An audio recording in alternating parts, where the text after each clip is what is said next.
study. Finally, the petitioner argued petition, which is from Mr. Dan Brennan, and it regards pollution or suspected pollution in Kilkenny. We have received a note responding to some of the concerns raised by the signatories. What I'm going to do now is give the floor to the petitioner, who can present the petition. My sincere thanks to the Petitions Committee for inviting me here today to update you on the latest developments on my farm. This is the third time to return to you with this ongoing problem. The problems on my farm included stunted growth of the animals, at times weight loss and poor milk yield, and also severe environmental damage to the farm. Ormond Brick Factory has ceased production in December 2008. Since the closure of the factory, we have an improved growth rate of 30% compared to the years when the factory was open. Our milk yield shows an improvement, and also the environment is recovering.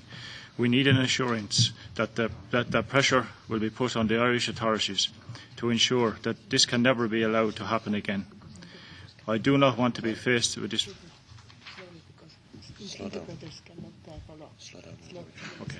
Do you want me to start again? Do you want me to start again? No. And we need an assurance that pressure will be put on the Irish authorities to ensure that this can never be allowed to happen again. I do not want to be faced with this problem in the future, as I do not know what effect this has left on my farm. Here with me today to speak briefly on this is a group of scientists. Please feel free to question them after they speak. I now hand you over to Tom Slevin, my veterinary surgeon. Madam Chairman, Members of Parliament, my name is Tom Slevin. I'm a veterinary surgeon and I've dealt with large animals and only large animals since I qualified in 1962. I've been on Dan Brennan's farm looking after his animals for the last 6 years. In January 2003, the Veterinary Laboratory Service of the Department of Agriculture began an investigation into the cause of the severe stunting and poor production on this farm. In July 2004, which was 18 months later, they issued an interim report that showed that there was no disease on the farm, and they specifically ruled out salmonella infection, no background disease like chronic pneumonia, and the farm was well run.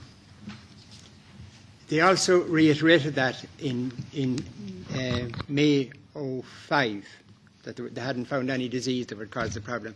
Yet 2 years later, when they made their final report, most of the common diseases found in Ireland were mentioned as part of the cause to this problem that Dan had. While they were in the farm, they were in complete charge. They dealt with disease, they dealt with nutrition, they dealt with everything. And yet all these so-called diseases seemed to appear suddenly before the report was written. By 2007, when they had left the farm, the disease status reverted to what it was in 2003. There was no sign of major disease on the farm. In 2005, a number of young animals were sacrificed for post-mortem, and we got the results 14 months later, and they were truly startling. Apart from some lung infections found in most animals, there was damage to the small intestine, their villi was destroyed, and many had ulcers in the bowel, and all had inflammation of the bowel. However, the most startling and worrying results were found in the skeletal system. Vertebrae were soft and hadn't converted into bone. The growth hormones were half what they should have been in the animals, and the soft tissue, like the heart and lungs, had been mineralised. That means that the bone was deposited in the soft tissues rather than where it should have been. I regard this as a very, very serious thing, even in a human health point of view, and it should have sent alarms bell ringing.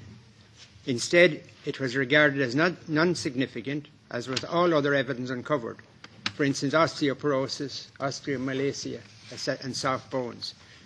This report has no credibility and is a blatant attempt to blame the farmer for petty little things like not isolating sick animals. There is also a major report published in 2009. It was carried out by Severa, a group based in the Veterinary College in Dublin. I suppose we were naive to expect one section of the department would show the other to be incompetent. Over the years, since Mr. Brennan began farming, he knew that to get cattle to put on weight, he had to move them from the home farm. This was a way of getting them ready for mart. Now, this report showed a new way of getting the cattle fit, close the factory. They showed when the factory stopped production, the weight gain per day increased by a factor of 3.7, from 0.21 kilo per day when it was open to 0.78 when it was closed. Low soil mineral deficiencies are put forward as a cause of the problem as well. This 2009 report showed that when selenium was diagnosed at very low levels, the administration of selenium had no effect whatever. The reason for this is simple really, that if cadmium is available to the cells, it's a preferential take-up. They will take up cadmium and leave the selenium in the tissues. That means that cells, when they pick up cadmium or any other heavy metal, they cannot maintain their equilibrium and signs of mineral deficiency appear. There is no safe level of heavy metal intoxication in growing animals. These act as indirect toxins and in minute amounts have devastating effects on growing animals. As I said before, the growth hormones were halved, and exposure, especially by inhalation, to any of these heavy metals will have a catastrophic effect on young animals. The end result of cadmium toxicosis is poor health and the increased susceptibility to a multitude of metabolic and hormonal disorders and numerous opportunic diseases. And this is what we came across in this farm since 1992. I might add that both the 2006 and the 2009 reports are a huge embarrassment to the veterinary profession in Ireland. Thank you.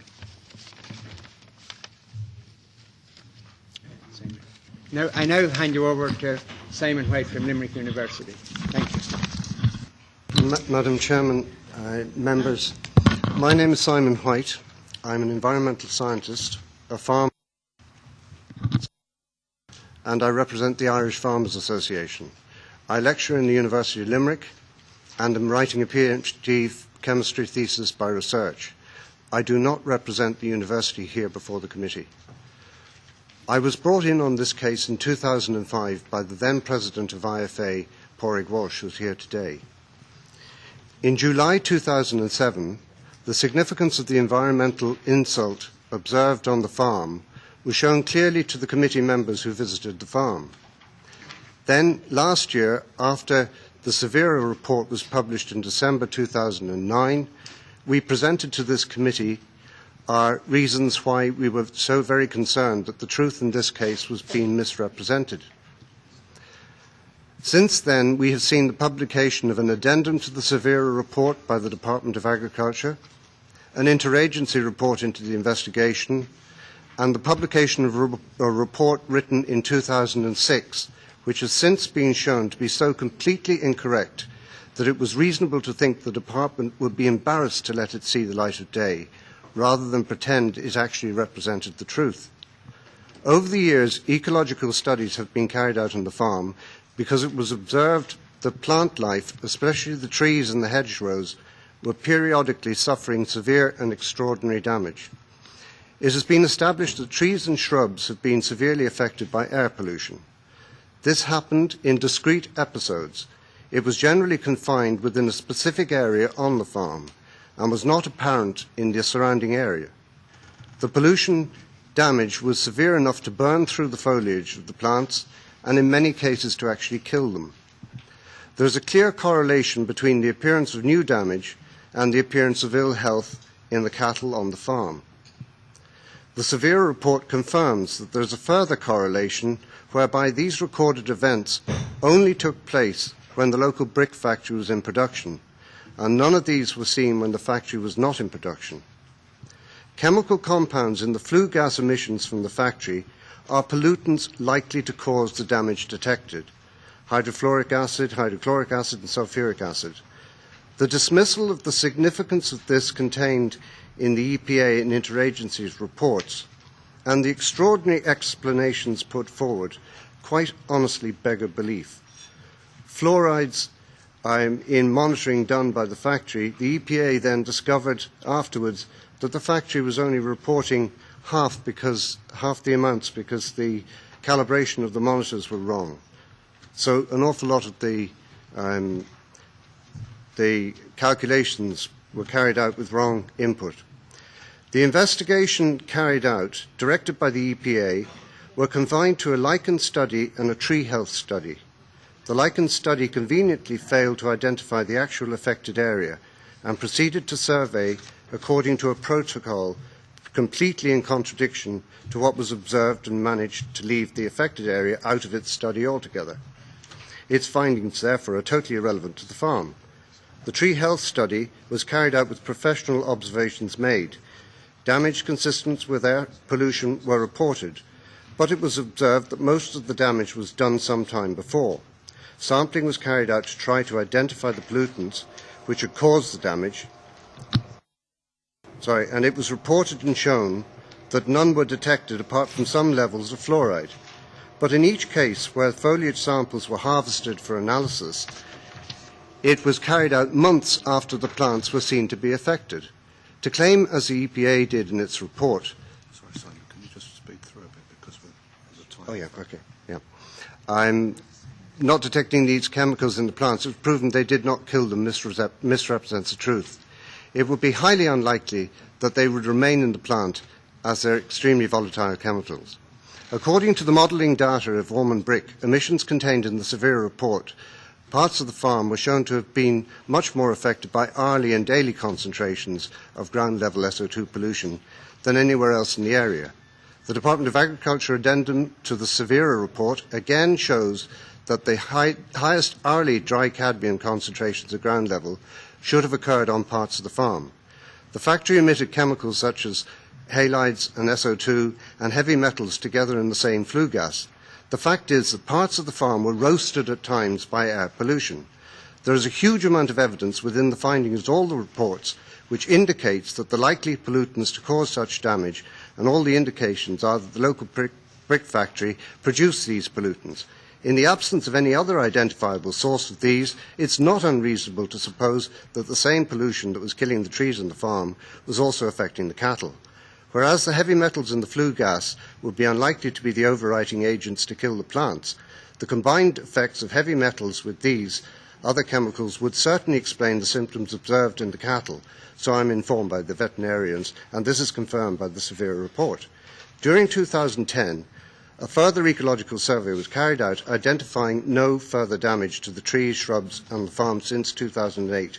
By July 2010, the regeneration to the trees and shrubs on the farm since 2000 was significant. Even plants that appeared nearly dead in 2007 and 8 recovered significantly. The overall density of the leaves was visibly much greater. This coincidence with my observations as a livestock farmer of a marked improvement in the conditions in the animals, which Dan and his vets confirm, is supported by improved performance and production. Can it really be ignored that all these changes coincide with the cease in production of the only identifiable source of pollution affecting the farm? As I see it, the investigation has been directed to find reasons to treat each piece of evidence uncovered as being of no significant importance. Once any reason can be given to do this, it is dismissed. However, like pieces of the jigsaw, the significance of each piece only becomes apparent when they're fitted together. Those who wish to see the overall picture put the pieces together and can see quite clearly what it shows. Can you imagine the frustration Dan Brennan feels when the people investigating his problems... Can you imagine the frustration Dan Brennan feels when the people investigating his problems fitted all the pieces together, saw the picture, and it obviously displeased somebody because they then proceeded to take it apart and throw away as many pieces of the jigsaw as they could, so that they can say they cannot see anything when they put the remaining pieces together. I appeal to you to please recognise that this farming family has been really badly treated in all this. Bad enough to suffer the losses and anxiety of trying to solve a problem of such magnitude, but to suffer the assault on his reputation by such misrepresentation of the truth for all this time is incredibly unfair. This family needs the truth to come out, and we are asking you to say it as you see it now. It's also important to a lot of other people who are watching this. I now hand over to Dr. J.J. Leahy. I think in the interests of getting the discussion going, we probably shouldn't say too much more at the moment. Okay? Allora, Thank you. la parola al responsabile della Commissione. I shall give the floor first to the Commission representative. Thank you, Madam President, and good afternoon to you all. The Commission has made previous comments on this petition, and we have undertaken further investigation since those comments were made. However, the conclusions that we reach remain largely unchanged. We have investigated the matter of the Ormond Brick Factory with the Irish authorities using information presented by both the petitioner and by the authorities themselves. The information provided at the time stimulated further questions from the Commission to the Irish authorities, in particular regarding the permitting status of the installation concerned, the operational conditions imposed on the installation, as well as the results of inspections carried out by the Irish competent authorities. Particular focus of our work has been placed on cadmium pollution and the operational status of the plant itself. As noted by the petitioner from the beginning of his intervention today, the installation has now closed.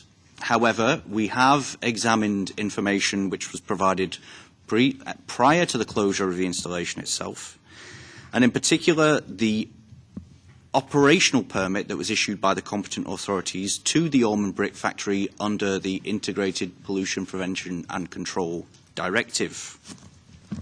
Our investigation of the emission limit values which were placed in the permit concerned showed that the emission limits set were in line with what we would expect to see under the IPPC directive. We have also received further information from the Irish authorities concerning a number of studies which have been undertaken on this matter. And as indicated in the information from the authorities, in terms of confirming that cadmium pollution was of such a level that could explain the problems that were experienced on the petitioner's farm, the reports themselves did not conclude that that was the case.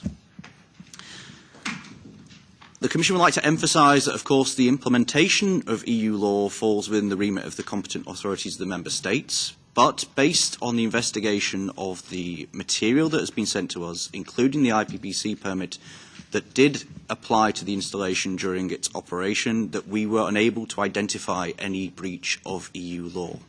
Thank you. Grazie. Thank you. Would any colleagues like to take the floor? Collega McInnes. Ms McGuinness. Madam Chair, I haven't looked to the floor at this point. I will in a moment. So just, I didn't indicate yet. Mrs. Shoulders. Il segretario generale mi aveva indicato questa. Sorry, I thought you did want the floor. Does anyone else intend to take the floor? Does anyone other than Ms McGuinness intend to take the floor? Mr Yar. Das ist dann Thank you. Well, it's a question to the petitioners because we're faced with a problem here. Obviously, huge losses and damage have been caused to the farm. We have evidence for this. It's even to the extent that it threatened the livelihood and continued operation of the farm. The suspected cause is excessive cadmium presence. There is a suspicion as to the source of this excessive cadmium. The petitioner says it is the brick factory, but the Commission says there is no evidence to support this contention. Because all the values which have been submitted are within the limits, there may have been some deviations because of inaccurate calibration or measuring, but according to the petitioners, there is adequate evidence to back up their assertions that this cadmium poisoning effectively emerged from this factory. there also seem to be indications that since the factory was closed down, things have become markedly better. And this is a situation which is quite clearly a piece of evidence for this committee. So if we're talking in terms of compensation or redress, then obviously that is within the hands of the national authorities. Thank you. La collega McGuinness. Ms McGuinness now. Before I actually make an intervention, could I clarify if the brick factory were invited to be at this meeting and whether they are actually at this meeting?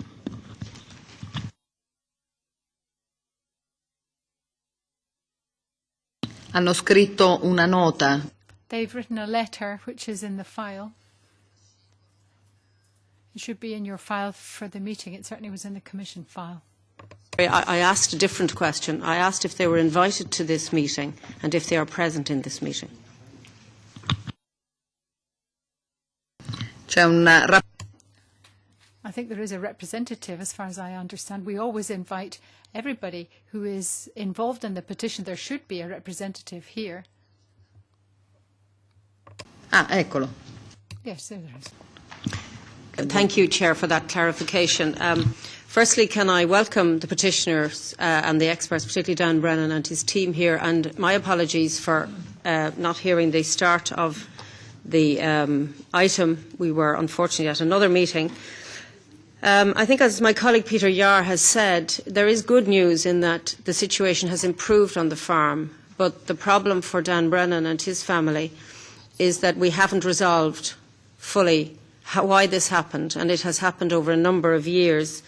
I have listened and read the Commission's response, which from a technical point of view is saying that we have looked at the evidence from the competent authority and we find no issue with it.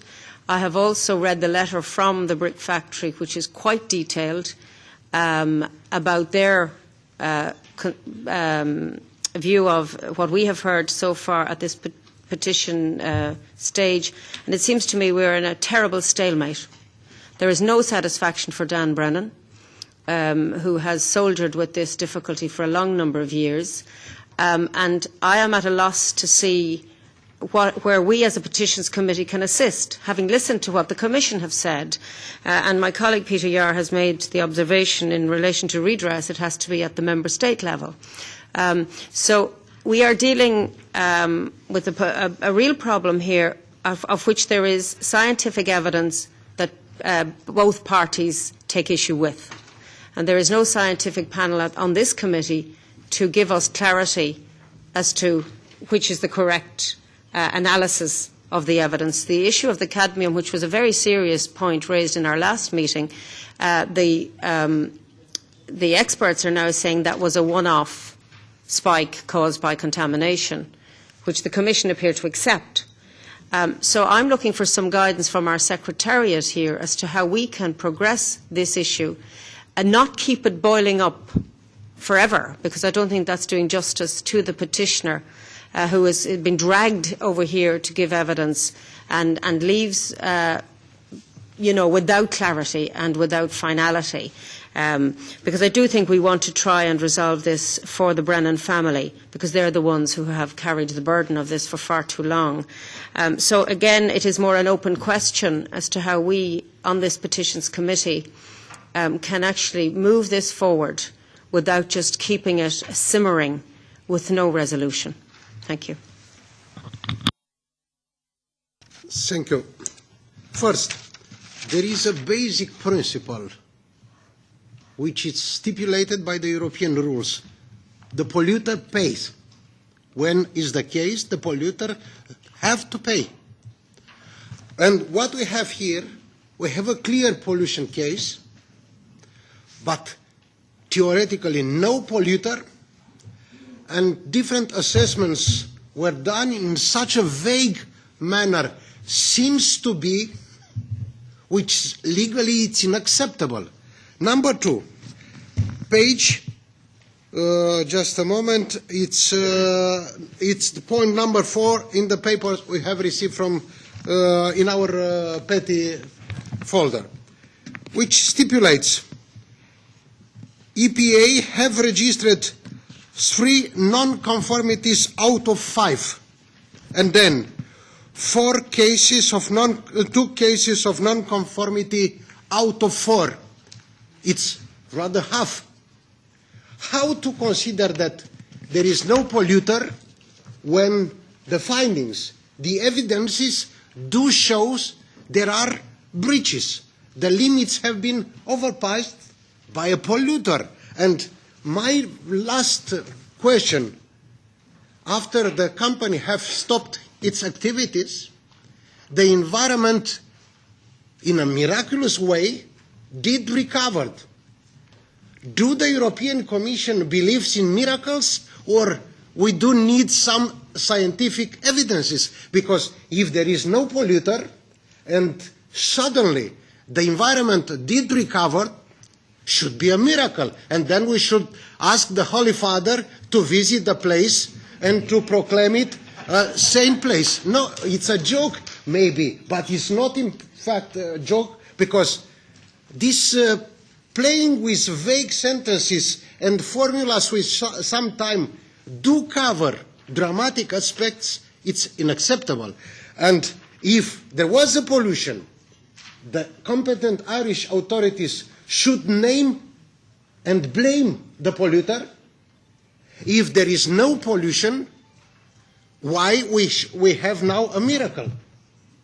This should be clarified, and the assessment of the Commission is still unacceptable, because you don't name. Did we have a breach? Do we know the polluter? Did the polluter pay for the pollution or not? What you tell here, there seems to be, but is not yet clear. Let's discuss with the tragedy faced by the farmer. Who pays for his, shall I call it, collateral damages? Because it's not a NATO operation here. And yet, due to the very poor or lack of improper implementation of environmental standards, somebody paid, and paid hugely. And we are here still accepting very vague and unrelevant sentences coming either from Irish competent, I call it competent authorities, nor from the European Commission. You should name and blame who did it, when, and when he will gonna pay. We have European rules which are to be implemented. Did the competent Irish authorities properly implement the rules? Did they measure with accuracy the standards of pollution? Otherwise, I will warmly recommend that the petition will remain open, and it's fundamental, in my opinion, that the polluter should pay, whatever the name of the polluter should be, but he have to pay. Full stop. Thank you. Grazie. Thank you very much. Mr. Kelly. Yes. Mr. Kelly. Thank you very much. I've read both documents, and I find them intriguing. It brings to mind the quotation that the devil can quote scripture to his purpose, because people can interpret scientific evidence to suit themselves, probably. I just want to ask one or two questions. One, was there any similar situation involving a factory of that type in anywhere across Europe that anyone knows of? I know we had something not similar, but in the same circumstances down in Askeaton in Limerick for a number of years. Cattle were dying and so forth. Everybody said no outside responsibility, and eventually it was proved, of course, that there was. So in this regard, while the Commission can say there's no breach of European law, that's fine. At the end of the day, we're here to do justice to people. And if something wrong has been done, we must try and undo that wrong. And I'm just wondering, is it possible that we could make some recommendation that the Irish authorities, maybe by appointing an independent body, would assess the damage done to Dan Brennan and compensate accordingly? I think some solution like that is what's required. Okay, thank you very much. Thank you very much to you. The interpreters are not at our disposal, so we have to speak in English, and for you it is not a problem. So I am giving the floor to the petitioner, the last one. Thank you, Madam Chairman.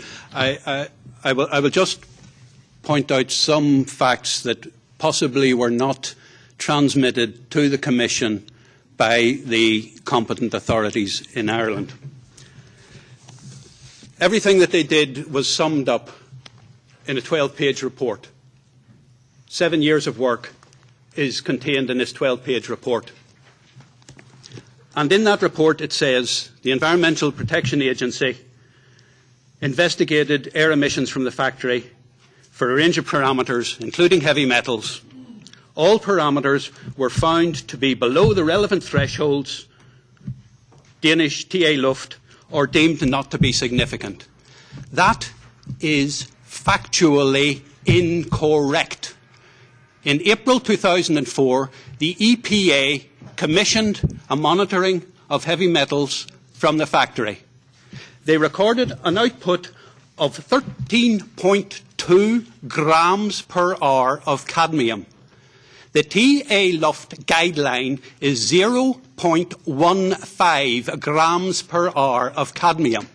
This is 88 times the TA Luft guidelines. That is a fact that is reported in the EPA documents, but it is conveniently excluded from this. With regard to the blood cadmium, if my colleague will just, if you could bear with me and put up one slide to show this cadmium event. There is no doubt the bloods were contaminated with cadmium. In an approved laboratory,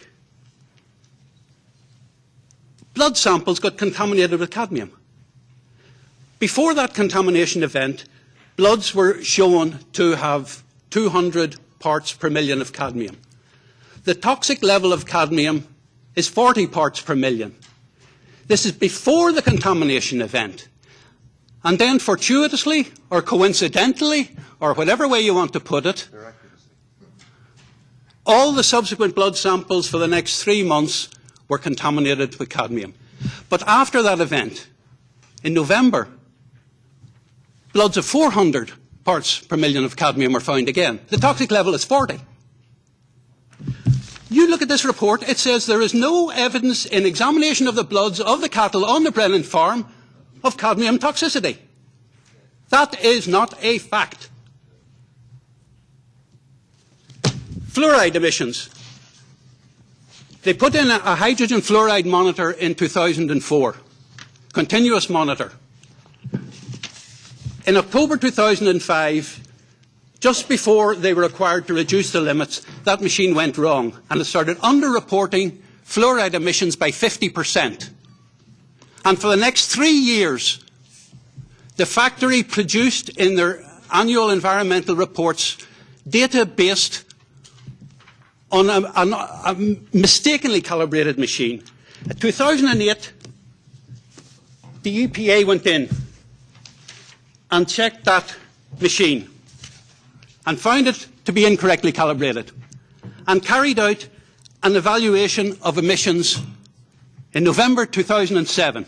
They monitored 379 cycles, of which 328 were in exceedance for hydrogen chloride, 330 were in exceedance for hydrogen fluoride, and 376 of 379